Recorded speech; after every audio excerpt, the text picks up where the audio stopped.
I don't know, guys. Might have to reevaluate some of these goals. 600 and 500 might be just a little bit too low.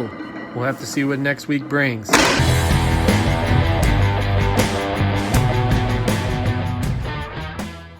What's up, guys? Nick back with another one for you. Happy Monday. Hope you all had a great weekend. Had a max effort lower body session today. We hit some reverse band deadlifts and squats, also known as the future method. And we hit our assistance work and a little bit of core, and we got out of there. From here on out in the series, I'm going to go a little bit deeper in depth on some of the training methods I'm using and focus a little bit less on the actual critique of my training here, just so you guys can get a little bit more out of these videos. So today I'm going to be going a little bit more in depth on the future method, which you guys can see I utilize for squats and deadlifts this week. Now, the future method is very powerful in helping you get past mental and physiological sticking points that are holding you back from reaching that next level in your training. Mentally, it can help get you prepared for weights that you haven't handled yet. So if you're making that next jump up on any of your exercises, up to the next plate or up to the next quarter plate, it's a great way to mentally get you in the mood to know that you can handle that weight and get your body kind of used to feeling it. It's a great way to build confidence under the bar and help get you to a point where you're more comfortable with handling those heavier weights.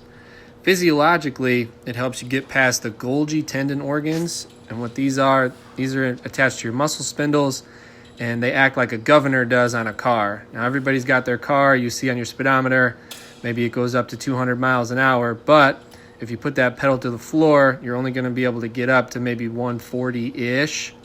That's what the governor does. It helps keep your car safe from going over the safe limit that motor can handle. The Golgi tendon organs do the same thing for your muscles. They help you regulate the amount of force you can put through them in a way to help try to keep you safe from weights that you could move, but your body may think are a little bit dangerous for you.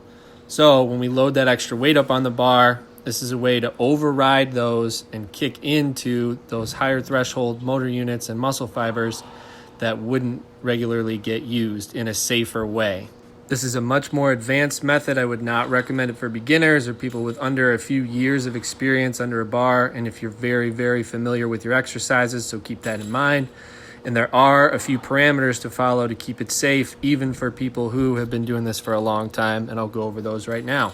If you decide to utilize the future method or the reverse band method, make sure that you are using a weight that is only about 10% of an overload for that specific lift.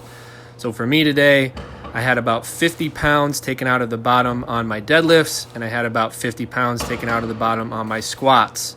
This kept me in that safe zone of a 10% overload and allowed me to feel those heavier weights that I'm going to be going for in the future without putting me at too much of a risk.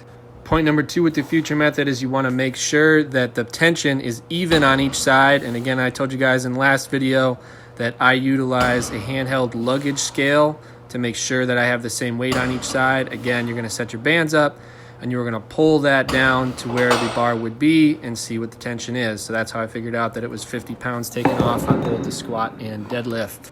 The last thing to take into consideration with this method is that in order to override those Golgi tendon organs, you're going to have to be under tension for a minimum of about 5 to 6 seconds. So we don't want to be doing singles with this method. We want to be doing about 2 to 5 reps is typically a safe range to use for this overloaded future method. So keep that in mind. So make sure you're staying within that safe 10% overload range. Make sure that you've got even tension on both sides of the bar. And then make sure that we are utilizing that safe rep range of 2 to 5 reps in order to get that full overload of those Golgi tendon organs and to get the most transfer over to your lifts. A quick point on muscle memory to finish up here, guys. As you see me going through these weeks, you'll see that I'm making kind of big jumps. 2 big reasons why I can do this is 1, I have deadlifted over 600 and squatted over 600 before.